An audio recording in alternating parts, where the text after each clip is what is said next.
السلام عليكم ورحمة الله وبركاته.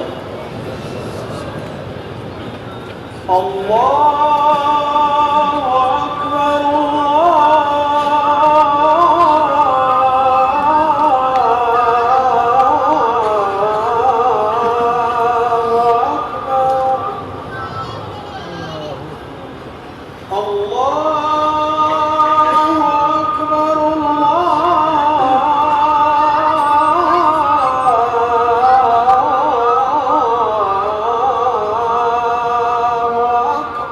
تمام تعریفیں اس اللہ کے لیے ہے جس نے ہمیں غیبت، چغل خوری، بہتان تراشی اور برائی کے کاموں سے منع فرمایا، اور میں گواہی دیتا ہوں کہ اللہ تعالیٰ کے سوا کوئی معبود برحق نہیں، وہ تنہا ہے، اس کا کوئی شریک نہیں، جس نے اپنے بندوں کو بھرپور نعمتوں سے سرفراز کیا، تو وہی حمد و شکر اور ذکر و تذکرے کا سزاوار ہو۔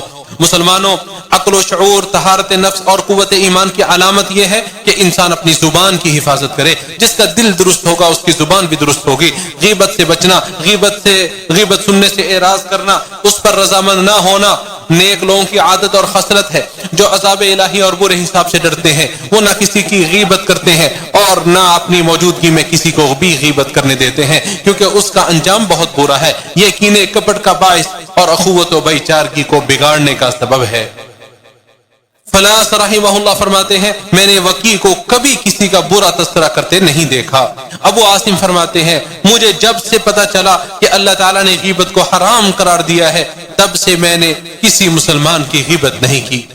سہل بن عبداللہ فرماتے ہیں، صدیقین یعنی سچے لوگوں کے اخلاق میں یہ شامل ہے کہ وہ اللہ تعالیٰ کی قسمیں نہیں ایسے اٹھاتے، کسی کی غیبت نہیں کرتے اور نہ ہی ان کے پاس کسی کی غیبت کی جاتی ہے۔ بعض علماء نے یہ بھی فرمایا کہ ہم نے سلف صالحین کو پایا کہ وہ روزہ رکھنے اور نماز پڑھنے کو اتنی بڑی عبادت نہیں سمجھتے تھے، بلکہ لوگوں کی عزت دری سے باز رہنے کو بہت بڑی عبادت سمجھتے تھے۔ ایاس بن معاویہ بن قرہ فرماتے ہیں، سلف صالحین کے ہاں افضل شخص اسے سمجھا جاتا تھا جو ان سب میں سے دل کا صاف اور سب سے کم غیبت کرنے والا ہوتا۔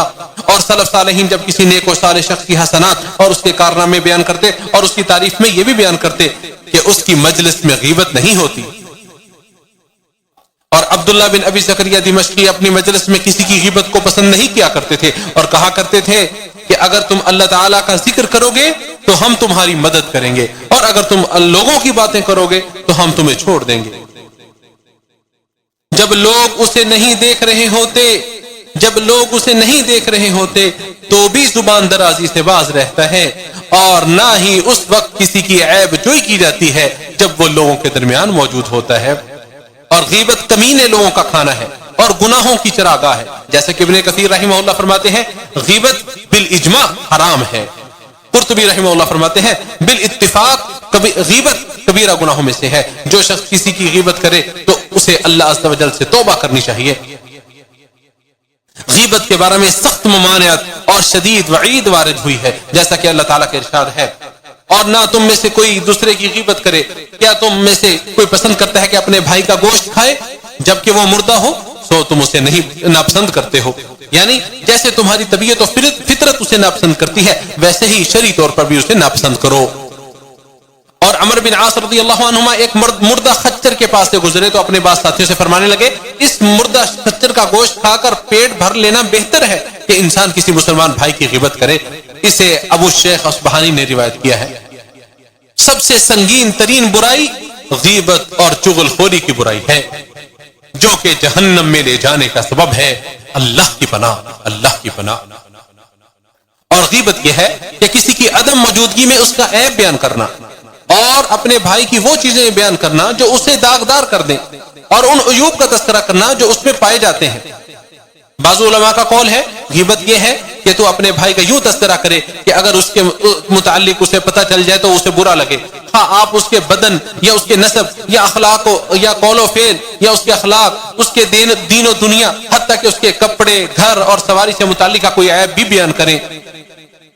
پھر یہ زبان تک ہی محدود نہیں بلکہ اس میں اشارہ، کنایا بھی ویسے ہی ہے جیسے صراحت کے ساتھ انسان غیبت کرے۔ عملی اور فعلی حرکت بھی قولی جیسی ہی ہے، اشارہ کرنا، آنکھ مارنا، کوئی حرکت کرنا، لکھنا وغیرہ سب یہ قولی جیسا ہی ہوتا ہے۔ جیسا کہ ابو ہریرہ رضی اللہ تعالیٰ عنہ سے روایت ہے کہ رسول اللہ صلی اللہ علیہ وسلم نے ارشاد فرمایا، کیا تم جانتے ہو کہ غیبت کیا ہے؟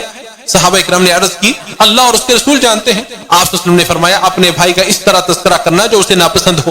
عرض کی گئی آپ یہ دیکھیں اگر میرے بھائی میں وہ بات واقعی موجود بھی ہو تو میں کہتا ہوں تو آپ نے فرمایا جو کچھ تم کہتے ہو اگر اس میں موجود ہے تو اس کی غیبت ہے، اگر اس میں موجود نہیں ہے تو تم نے اس پر بہتان لگایا۔ اسے مسلم نے روایت کیا ہے۔ اور ابو برزہ اسلمی رضی اللہ تعالیٰ عنہ پڑے گا اور اللہ جس کے عیبوں کے پیچھے پڑ گیا اسے اسی کے گھر کے اندر بھی ذلیل و رسوا کر کے رکھ دے گا۔ اسے ابو داؤد نے روایت کیا ہے۔ ام المؤمنین عائشہ رضی اللہ تعالیٰ عنہ کہتی ہیں میں نے نبی کریم صلی اللہ علیہ وسلم سے عرض کیا آپ کے لیے تو صفیہ رضی اللہ عنہا کا یہ اور یہ عیب ہی کافی ہے، یعنی وہ قطع قد ہے، چھوٹے قد والی ہے۔ تو آپ صلی اللہ علیہ وسلم نے ارشاد فرمایا تم نے ایسی بات کہہ دی اگر وہ سمندر کے پانی میں کھول دی جائے تو وہ اس پر بھی غالب آ جائے۔ اور میں نے ایک شخص کی نقل کی تو آپ نے فرمایا مجھے یہ پسند نہیں کہ میں کسی کی نقل کروں اگرچہ میرے لیے اتنا مال ہی کیوں نہ ہو۔ اسے ابو داؤد اور ترمذی نے روایت کیا ہے۔ امام نووی فرماتے ہیں غیبت پر زجر و توبیخ کے حوالے سے یہ حدیث عظیم ترین احادیث میں سے ہے یا سب سے عظیم ترین حدیث ہے۔ میرے علم کے مطابق جس قدر غیبت کی مذمت اس حدیث میں وارد ہوئی ہے اور کسی میں نہیں ہے۔ اور حسن بصری فرماتے ہیں اللہ کی قسم غیبت کیڑے کے جسم کو کھانے سے بھی زیادہ انسان کے دین کو خراب کر دیتی ہے۔ جن برائیوں کو لوگ چھپا چکے ہیں ان کی پردہ دری مت کرو اور نہ اللہ تعالی جن برائیوں کو لوگ چھپا چکے ہیں ان کی پردہ دری مت کرو وگرنہ اللہ تعالیٰ تمہیں بھی بے نقاب کر دے گا۔ اور جب لوگوں کا تذکرہ ہو تو صرف ان کی خوبیوں کو ہی بیان کرو، لوگوں کی ان برائیوں کو بیان مت کرو جو خود تمہارے اندر بھی موجود ہیں۔ مسلمانوں غیبت کو اچھا مت سمجھو، غیبت خوروں کی مجلسوں سے لطف مت اٹھاؤ، اللہ تعالیٰ کی حرام کردہ چیز کو حلال مت سمجھو بلکہ اسے مکروہ جانو جسے اس نے مکروہ قرار دیا ہے، اس سے اجتناب کرو جس سے باز رہنے کا اس نے تمہیں حکم دیا ہے۔ غیبت اور لوگوں کی آبرو ریزی کے معاملے میں دوست و احباب کی خوش آمد نہ کرو۔ یزید بن محلب اپنے بیٹے کو وصیت کرتے ہوئے فرماتے ہیں لوگوں کی حد کے عزت سے اپنے آپ کو بچاؤ کیونکہ شریف انسان کو اپنی عزت سے بڑھ کر کوئی چیز محبوب نہیں ہوتی ہے۔ اور ایک شخص نے اپنے بیٹوں سے کہا جب بھی تم جمع ہو تو اپنی باتوں میں مشغول ہو جایا کرو اور غیبت زنی کو چھوڑ دو۔ اور قتیبہ بن مسلم نے ایک شخص کو کسی کی غیبت کرتے ہوئے سنا تو فرمانے لگے رک جائیے، اللہ کی قسم آپ نے ایسا نوالا چبا لیا ہے جسے عزت دار لوگ ہمیشہ سے دور پھینکتے رہے ہیں۔ لوگوں کی آبرو ریزی سے بچو، لوگوں کی آبرو ریزی سے بچو، اگرچہ یہ تمہارے منہ کو بھلی ہی لگے کیونکہ زہر بھی چربی میں ہی ہوتا ہے۔ اگر تم چاہتے ہو کہ تم ہر طرح کی اذیت و تکلیف سے محفوظ رہو، تمہارا حصہ نصیب کامل رہے اور تمہاری عزت و آبرو محفوظ رہے تو اپنی زبان سے لوگوں کی برائی اور نقص بیان نہ کرو کیونکہ تم بھی عیبوں سے بھرے ہوئے ہو اور لوگوں کے پاس بھی زبانیں ہیں۔ اور تمہاری آنکھ کو اگر کسی کی برائی نظر آ جائے تو آنکھ بند کر لو اور کہو کہ لوگوں کی بھی تو آنکھیں ہیں، لوگوں کی بھی تو آنکھیں ہیں۔ ان کے ساتھ اچھے طریقے سے زندگی بسر کرو اور جو زیادتی کرے اسے معاف کر دو اور برائی کو اس طریقے سے دور کرو جو سب سے بہترین طریقہ ہو۔ رسوائے زمانہ وہ شخص ہے جو غیبت خوری، عیب جوئی اور تانا زنی کرنے والا ہے، جو اپنی زبان کو زندہ و مردہ لوگوں کی آبرو ریزی میں بے لگام چھوڑ دیتا ہے، سب و شتم کرتا ہے، عیب جوئی کرتا ہے، لوگوں کی تنقید بیان کرتا ہے، اس کی عاقبت و انجام کی کوئی پرواہ نہیں کرتا، مخلوقات سے شرم نہیں کرتا، خالق سے ڈرتا نہیں، اور یہ شخص ہی بد نصیب، قابل مذمت و ملامت، منحوس اور پریشان ہوگا۔ وحید بن ورد فرماتے ہیں اللہ کی قسم میرے نزدیک غیبت کو ترک کر دینا پہاڑ کے برابر سونا صدقہ کر دینے سے زیادہ محبوب ہے۔ اے اللہ کے بندے اللہ سے ڈر جاؤ، غیبت سے باز آ جاؤ اس سے پہلے کہ تمہاری عمر ختم ہو جائے، تمہاری زندگی کے چمکتے چاند کو گرہن لگ جائے اور آپ کی زندگی کا درخت مرجھا جائے اور اس کے پتے جھڑ جائیں۔ میں نے جو کہا تم نے سنا، میں اللہ تعالیٰ سے استغفار کرتا ہوں، تم سب بھی استغفار کرو۔ استغفار کرنے والوں کی کامیابی کے کیا ہی کہنا۔ ہر قسم کی تعریف اس اللہ کے لیے ہے جو ہر اس شخص کو پناہ دیتا ہے جو اس کو لطف و کرم کا طلبگار ہوتا ہے، اور میں گواہی دیتا ہوں کہ اللہ تعالیٰ کے علاوہ کوئی معبود برحق نہیں، وہ تنہا ہے، اس کا کوئی شریک نہیں، جو بیماریوں کے علاج سے مایوس لوگوں پر انعام و احسان کرتے ہوئے ان کے لیے دوا اور علاج کا بندوبست کرتا ہے، اور میں گواہی دیتا ہوں کہ ہمارے نبی و سردار محمد صلی اللہ علیہ وسلم اس کے بندے اور رسول ہیں۔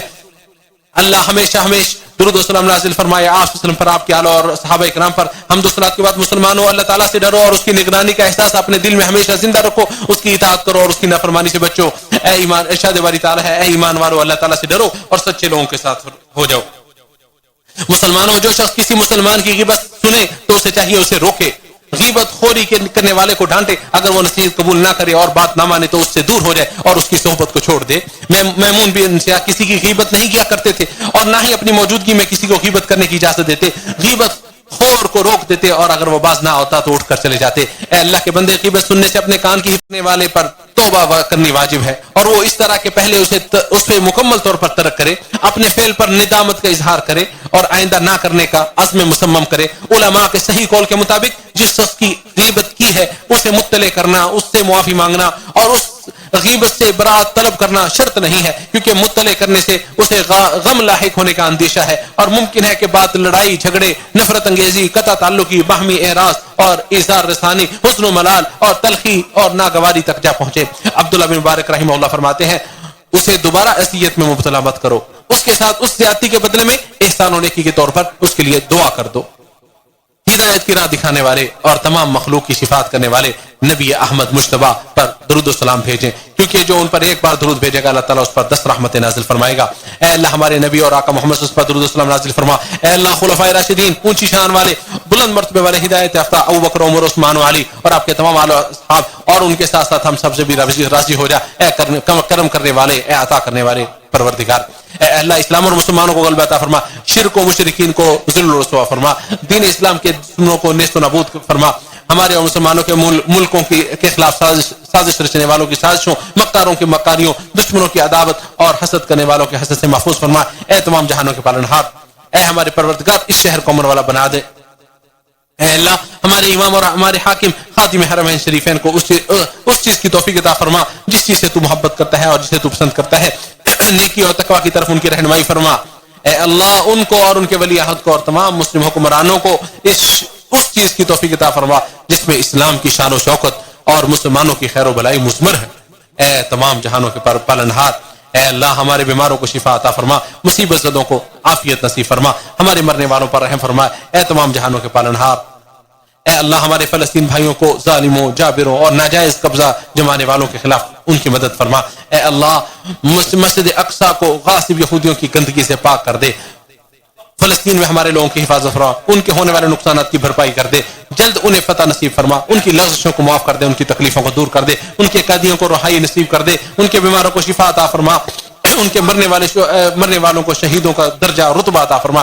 اے تمام جہانوں کے پالنہار، اے اللہ سعادت مندی کے ساتھ ہماری زندگیوں کا خاتمہ فرما، ہماری امنگوں اور تمناؤں کو بڑھا کر پورا فرما، ہمیں صبح و شام عافیت سے سرفراز فرما، جنت کو ہمارا آخری ٹھکانہ بنا دے، ہمارے اپنے فضل و احسان کے ساتھ ہمارے اعمال کو قبول فرما۔ یقیناً تو دعاؤں کو قبول کرنے والا ہے، خیرات و برکات بہانے والا ہے۔ اے اللہ